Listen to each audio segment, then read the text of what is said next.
I'm CK. Tonight we've got a kit from 4MS. I've done a couple of their products. I've been pretty happy with them. This is the Noise Swash. It's a random noise generator, chaotic signal generator, chaotic or random CV generator. Very useful for a lot of things in signal processing, and having random CV instead of just audio noise can be interesting for triggering sequencers, filters, and so on. So we'll see what this does and how easy it is to put together. Hope you enjoy the video.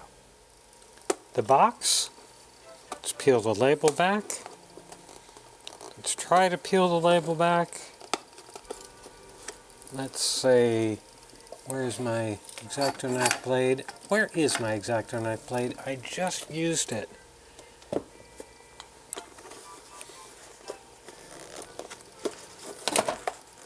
And there goes the iPad falling over. Let's tear the box open like an animal. Let's see what we've got.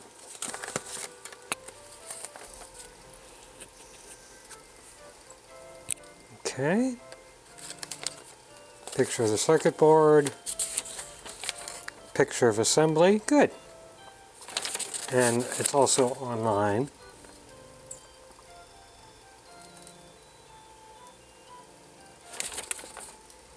And shows you everything you need to do. Okay. So let's look at what parts are in here.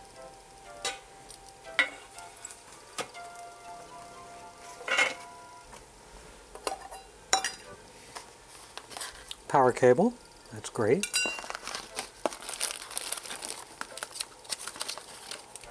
Here is the circuit board. Let's put our eyes on this. It's all through-hole plated, which is good. All the values for the components are marked on the circuit board, so you could theoretically do it without the build guide. One thing that is interesting, there's a lot of space on this board. And if you look here, except for a couple of components, you know, 1, 2, 3, 4, there's like almost an inch of space available, but that's cool. And it's interesting, it looks like we've got, oh, I see, these two LEDs. There are two LEDs on the back of the board which are facing photoresistors, so that's going to generate some randomness with varying intensity of the LEDs. That's kind of fun. And then on the front we've got a couple of pots, it looks like. These are probably switches, LEDs. Here are jacks, CV mod, CV gate, audio in, audio out, and two LEDs. And there's another part I'll show you here in a second, which is why there's a big old cutout here. And here is parts list, so we'll look at that real quickly.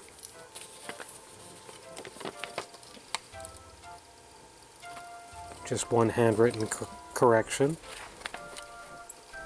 Two TL072s, those are op amps, and a 062, which is old. And then transistor and a power regulator.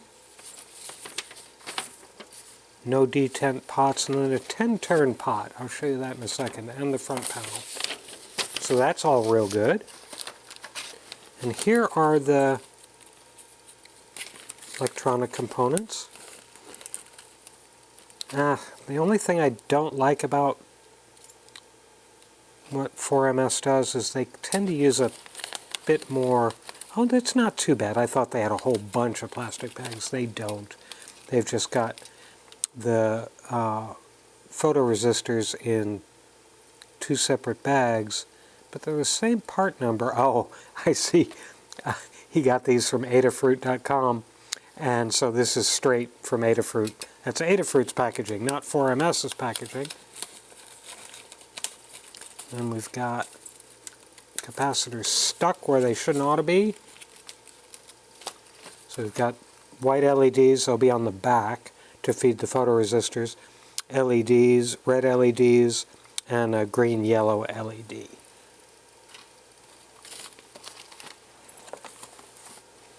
Oh, I'm going to look at the front panel now.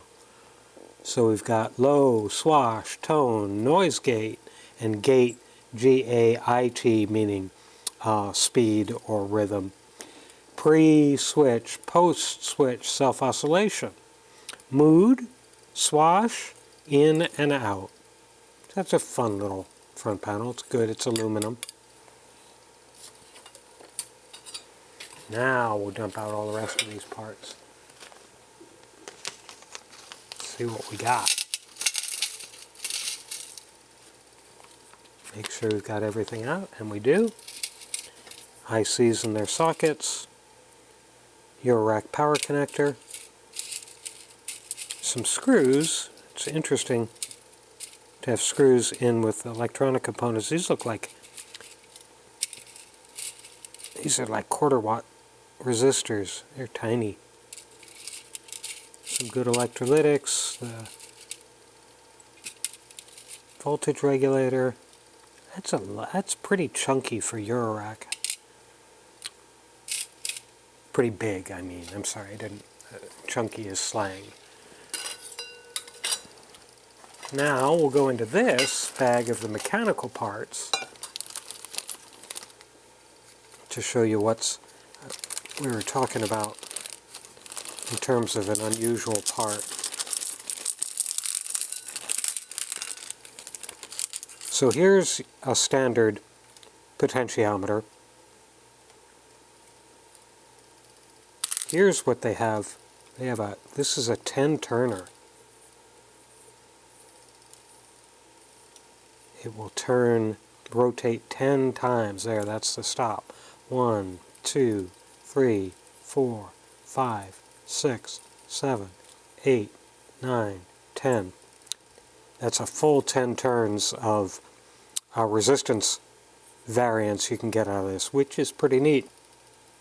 Let me see who makes this and buy a couple of these. Bourns, B-O-U-R-N-S.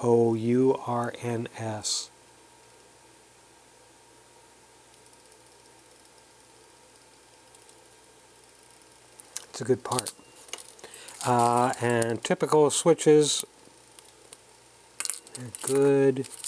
Jacks are good, and bless his heart, he already took the panel nuts off for me. Now the knobs are simply press on. They have no retaining screws or lock or anything. Just too bad. But this I believe goes on this 10 turn, and that sticks out the back, by the way. Obviously we'll get to it as I build it, but let's see if I can. No, this actually goes on the swash on the front. So that's a really good part, and that goes through here. That'll be our swash with lots of variability in it. So that's the parts in the kit. Not too complex, doesn't look too difficult. So if you've done a couple of modules, you'll probably be very comfortable with this one. So I will get the soldering iron heated up, and we'll get this thing put together. And as usual, we'll start with the resistors, and the instructions say save some of the lead snippings for later steps. And I believe that's when we put this 10-turn pot on to connect it to the board. We'll need some. So let's grab out resistors. And again, they're pretty small. They're pretty small value. Just put one on to start, just to see how it goes on, how we fit the resistor on. So we'll do this 470 first. Let's see where that goes. I'm not going in order. So R44 is a 470, and you don't want to bend the leads right up against the resistor body because they're really small resistors. So 2, maybe even 3 millimeters on each side of the resistor to get it in the hole. Board solders up well. Good.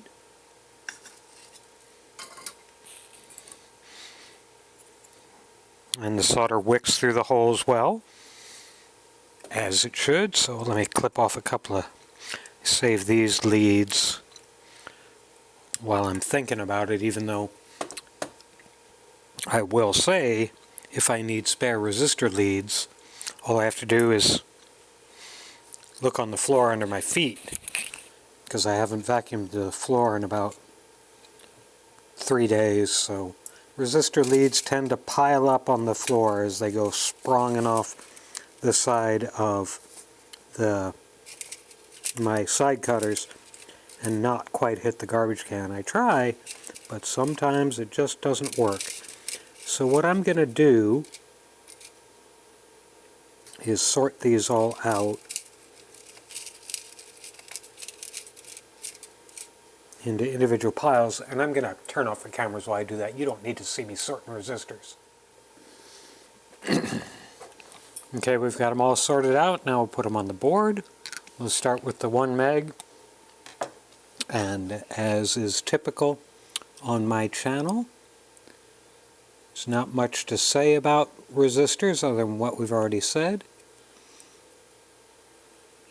So it is, we'll just go on with no commentary and sped up playback because it's resistor time. And I'm going to turn on WQXR out of New York City on my iPad, and we're going to start with Brandel's Symphony in D major, Opus 25. So enjoy watching resistors fly onto the board.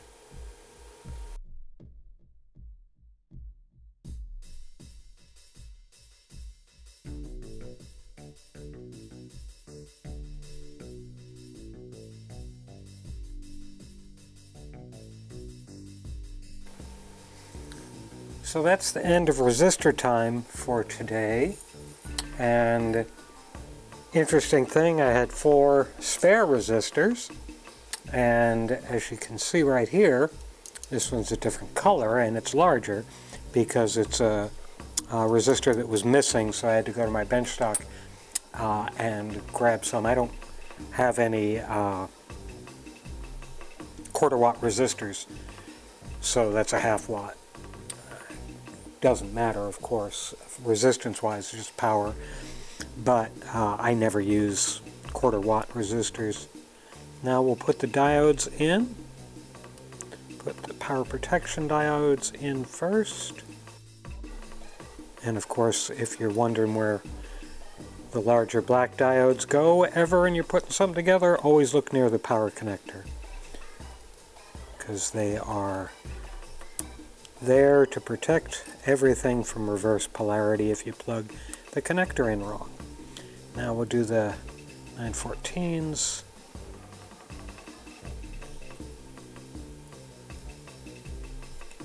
A nice stripe on the circuit board indicating where the black or striped end of the diode goes.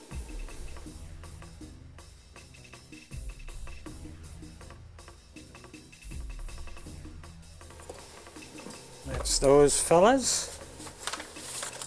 Let's see what I want next. Now we'll put the IC sockets and the voltage regulator on.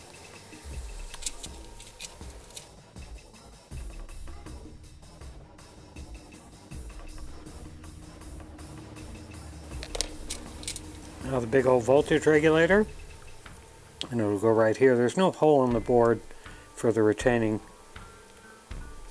screw, but that's okay. Now it won't go all the way in because the holes aren't big enough for the shoulder, but that's fine because you got to lay it down anyway. And you got to have some space in the leads to do that. Lay it down, make sure it's all fine. I'm going to rest that on my pinky also. The leads are a little heavier, so hold your soldering iron just a half a second or so longer to get it all heated up and get a good solder joint.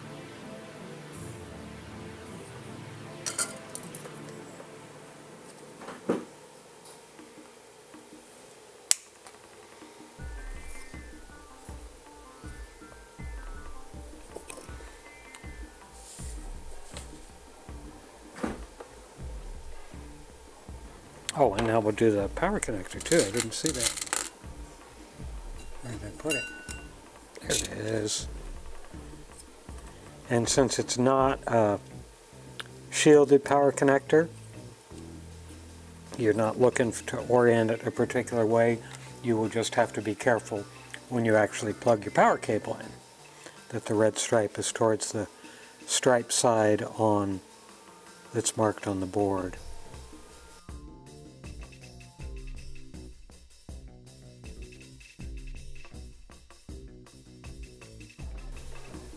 Just pausing for a second for these 1 microfarad, because they came in a tape package. They've got the little bends here, but the board layout is for straight pins, so just take your needle nose pliers and take the bend out.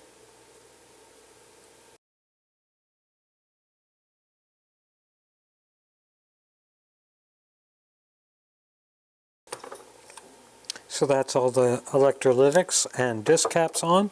One thing that is nice, I appreciate when board designers do this, the stripes all face the same way, they face that way.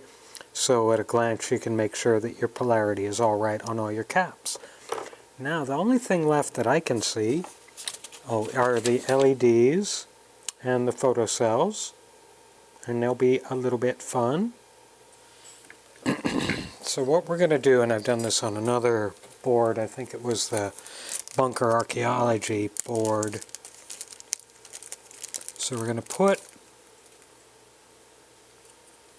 photoresistor in the holes, and we're going to bend it at 90-degree angle.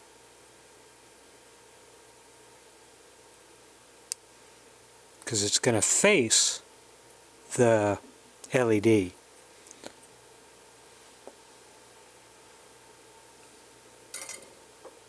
So we'll just tack this down right now to make sure it doesn't slip on us. And I'm going to try and get the other photoresistor at roughly the same distance. Even though I don't know what the interplay between these two LED photoresistor components is, or what you could also say, you could almost call it an open air optocoupler. That's down a little bit low. Again, you have a little wiggle room to adjust these because they don't, you've got plenty of lead.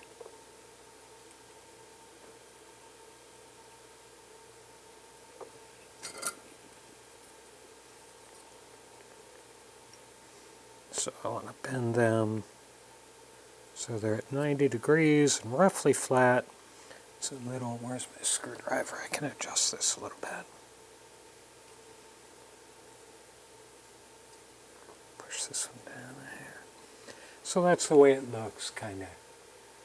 Can't see if that's focusing. I never can tell if that's focusing. Now, to complement that, we have the two large LEDs.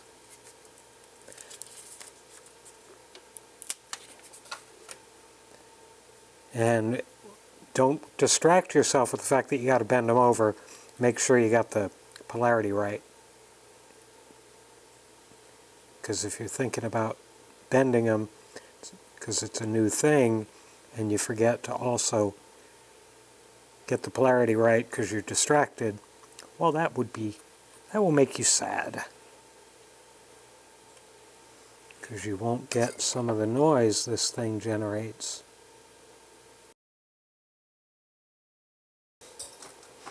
Now let me do my final tweaking to make sure these are aimed at each other correctly, and I may need to move this one a little bit over. This one's a little further away, but I don't think it's like a millimeter. I'm not going to worry about that. And that is all of the logic and electronics side of the board. Next, we'll be putting all the stuff on the control side of the board, but I'm not going to do that this evening because the cats are banging on the door. They want to get fed. So I'll pick this up again tomorrow.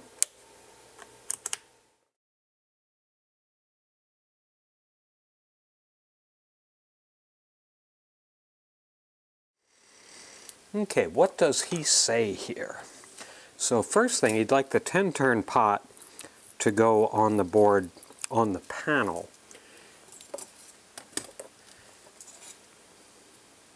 And that goes in the swash slot. And I'll put it on, and as you'll notice, as usual, I am not using the washer under the panel nut. I just don't care about that. You may want to. Let's see, and you want to orient it kind of like that, because what's going to be happening is it's going to mate with the board right here, so you're going to be running wire from here to there. So you're going to want a little bit of angle towards it. Now we'll do all the pots and pots and jacks, and we'll set them all on. And they are, oops, wrong side of the board, 1K, 10K, 10K, 1 meg, 100K. So make sure you got the right ones. So what I'm going to do is I'm going to put this 100K pot right here, and try and remember where I put a piece of solder. Where's my solder? And I'm going to solder one leg of this 1K pot. And right now I don't care if anything falls out or is not positioned perfectly. I'm going to take a look at that, and I didn't move the soldering iron off, and the solder stayed on there. And that is pretty much flat. Maybe it needs a little bit of tweaking down. There we go. Now it's flat on the board. I'll put the other ones on. And again, the nuts are not on here, which is very good. The nuts are on the switches.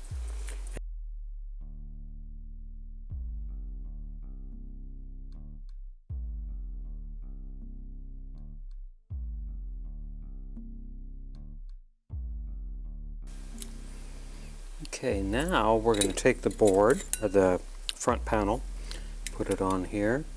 Oh, the other thing, just a hint, always have your switches going either, if they're 3 position, straight up, or if they're 2 position, all in the same direction. That just makes it easier for you to slide everything on.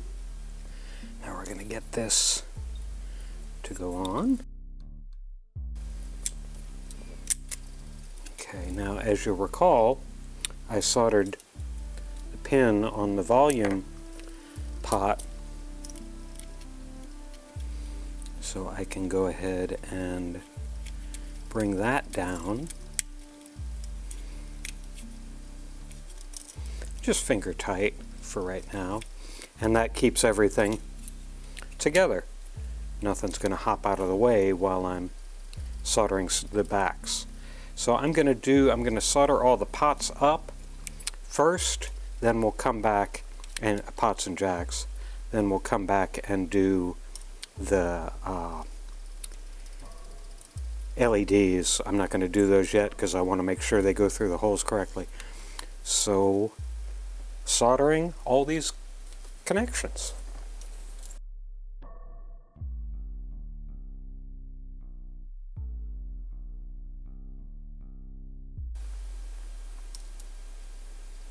Making sure I got everything. Now we'll do the LEDs. Now the LEDs just poke a little bit through, just barely. The tip of the LED goes through the hole, so don't expect them to go through up to the shoulder, even though, that's interesting. The yellow-green one must be slightly smaller diameter, so it pokes through a little more than the others. I'm going to have to fuss with that a little bit to get it at the same height, because I'm being a little overly fastidious on that and want that it is the same height as the other ones. So I'm going to take a little piece of painter's tape and put it right where I want it, so it's about the same depth coming out as the other ones. Obviously you don't have to do that. I'm just being a little fussy about my LEDs. I'll do that one first so I don't bang anything, which I of course just banged something.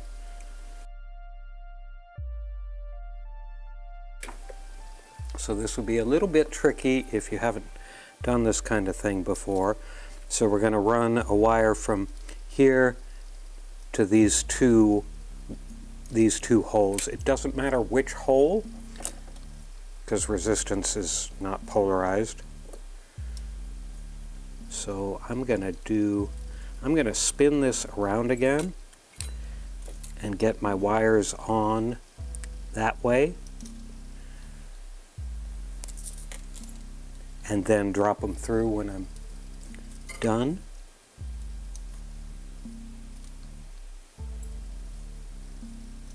That's why we didn't tighten that panel nut. Yep, that's a piece of solder. That's not going to work.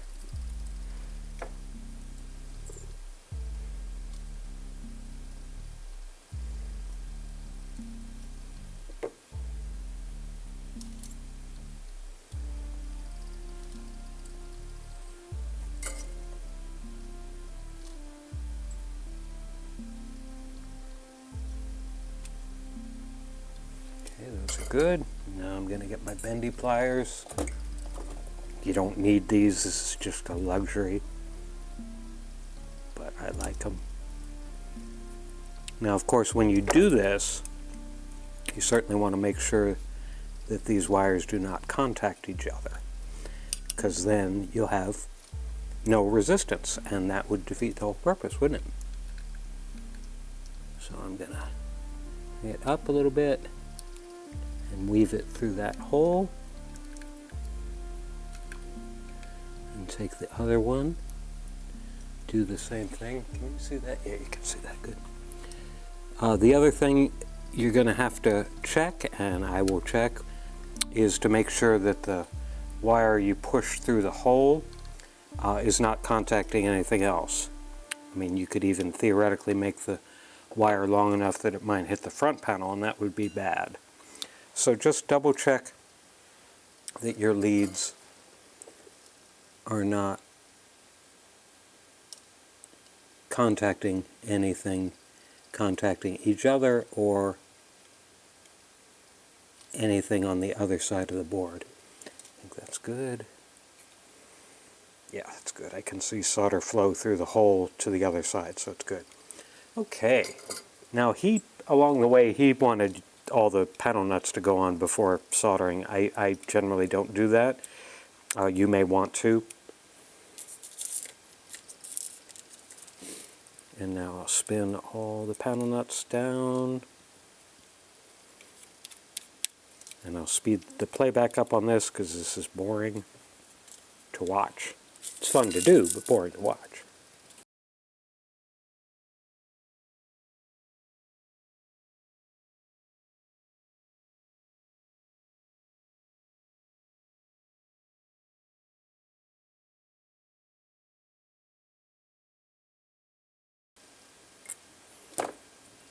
And there are all that. I'm going to put the ICs in now because if I don't, I will forget.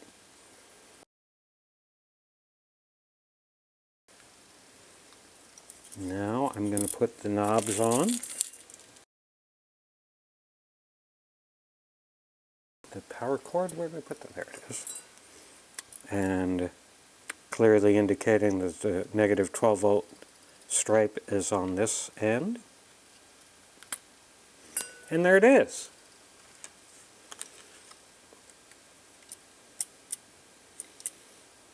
All looks good. That's the front. That's the side. The back. And we've got the LEDs and photoresistors aimed at each other. Bottom, top, other side. Now we'll put it in the rack and see how she swashes.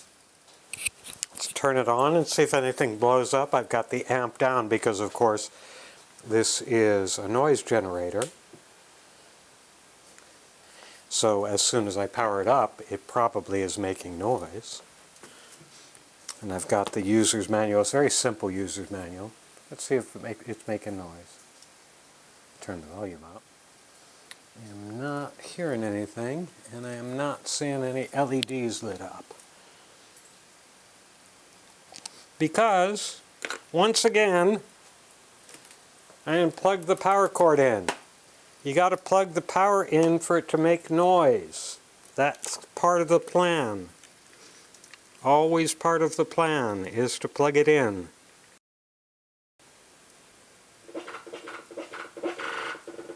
Now it's making some noise. You can see our pre-signal is flickering a little bit. Now that's off. Let's just play with it.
So it's nice. It's nice and noisy. I like this quite a bit. Now let's turn some switches on. The pre enables asymmetric diode clipping in the input stage. We'll try that.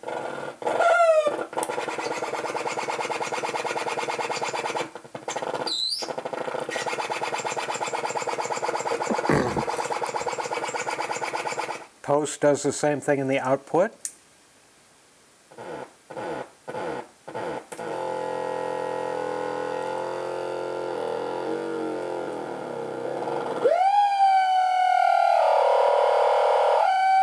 Take that back out. Now we're going to do self-oscillation. Self-oscillation connects the output jack to the input jack through the pot. Switch opens and closes the feedback loop. So,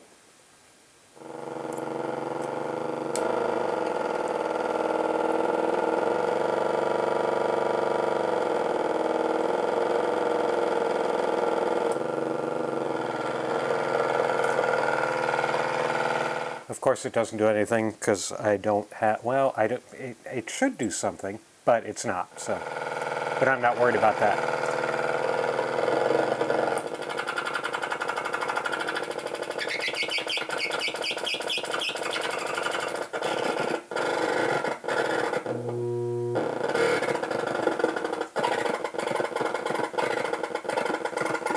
Now I'm going to take the output from my Bufaco even VCO and put it into the in to see what that sounds like.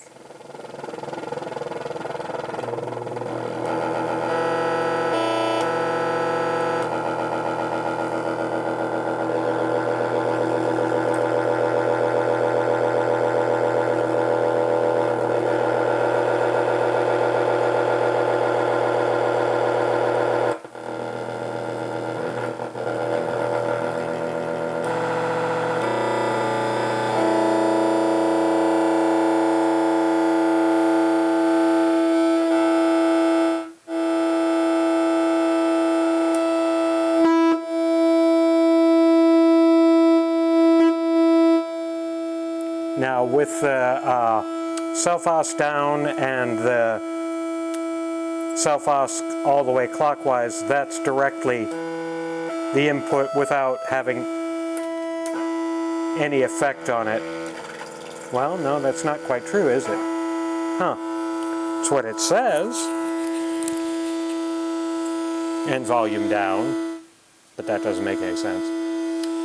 Okay, now I'm going to take this back out because that's not as interesting as just raw noise.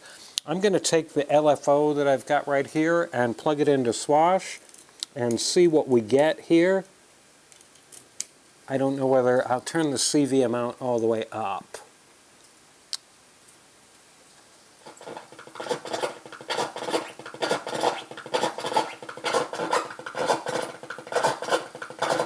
Now you can see the LED changing color. I'm going to take this into a different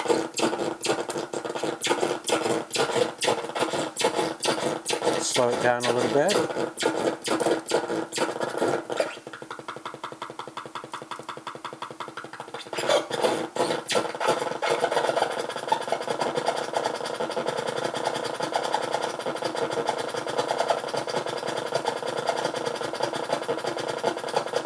It ramped all the way up. I'm not saying it ramped back down yet.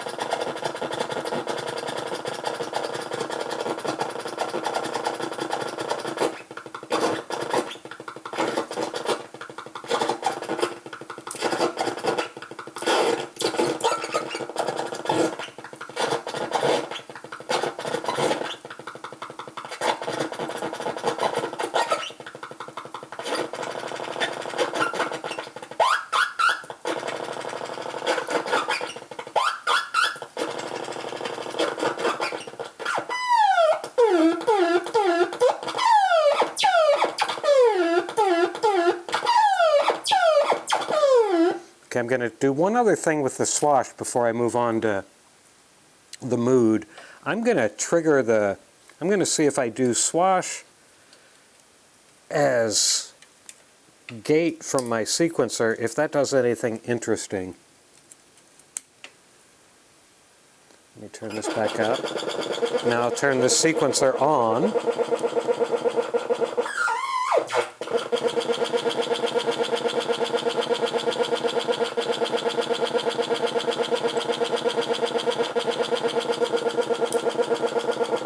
I don't think it's giving it a long enough pulse to take any action. I'm going to try the CV into Swash, CV note value.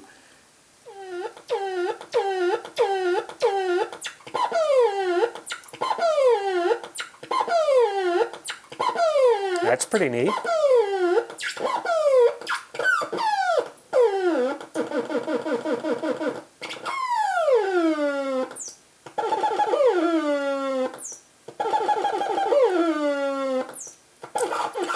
definitely neat. Okay, now I'm going to go into mood. I'm not sure what mood does. What does mood do, little instruction set? As a source of random but repeating CV patterns, use mood as an output. So you can use mood either as an input or as an output. That's interesting. So I'm going to do the gate from the whatever the heck I'm talking about. I think I had the wrong cable, so I'm going to try the gate from the sequencer again into Swash.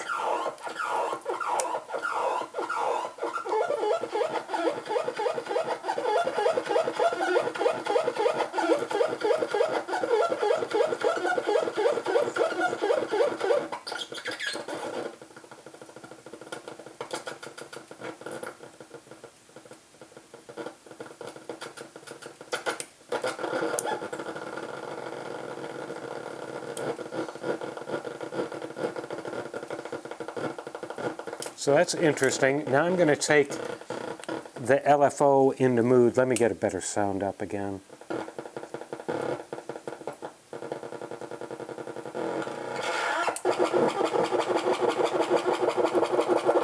Yeah.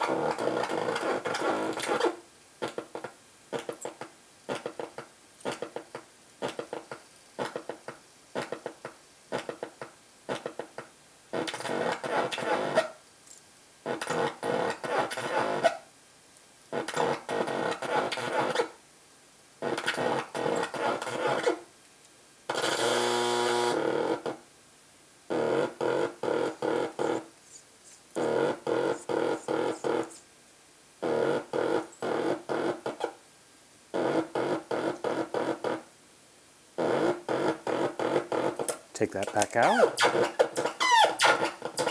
Now I'm going to do the other thing, which is use mood as input, output to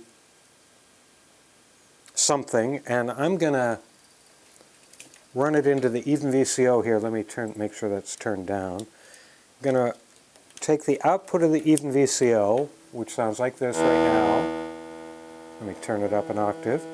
Now I'm going to take the mood and take it as note value.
See, and that's completely, there's no filtering going on.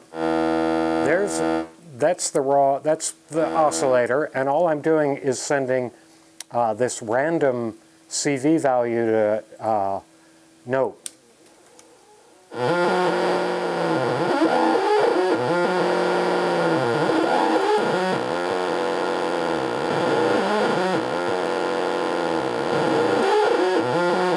But that's also interesting. I'm going to try one other thing. I'm sorry this is going long, but this is a fun unit.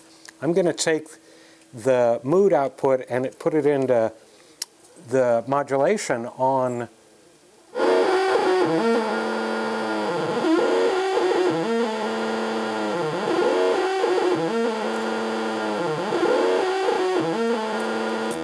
see, this is useful for all kinds of stuff.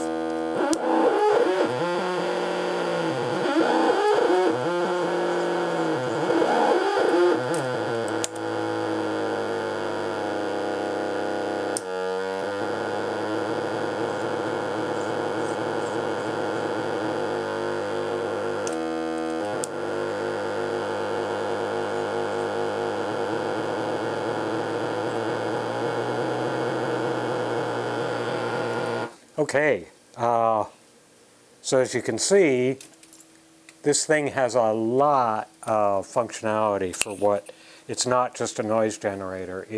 I mean, as a noise generator, it's really good, but it's got so many other potentials. The mood out, that is so valuable. I think there's two things there. It's random when you get it set up, but it's repeating. If you don't change anything, it'll repeat the same sequence. So I'm going to do, just because I can, I'm going to, so that's my regular sequencer, but I'm going to take the output of this and put it into clock. Wonder what that'll do.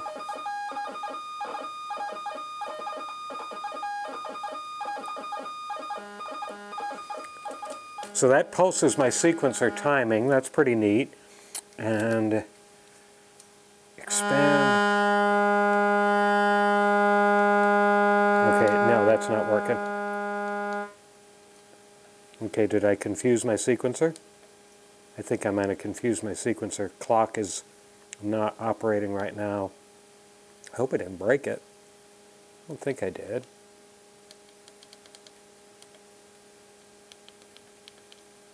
Huh. Well, I'll figure that out later. I'll reboot that. I forget how I reboot this thing. It does have a reboot sequence, but I'll figure that out later. So this is a really fun unit. I think you'll like it in your rack. I think it's going to add some color and some randomness that you're really going to enjoy working with. I hope you enjoyed the video.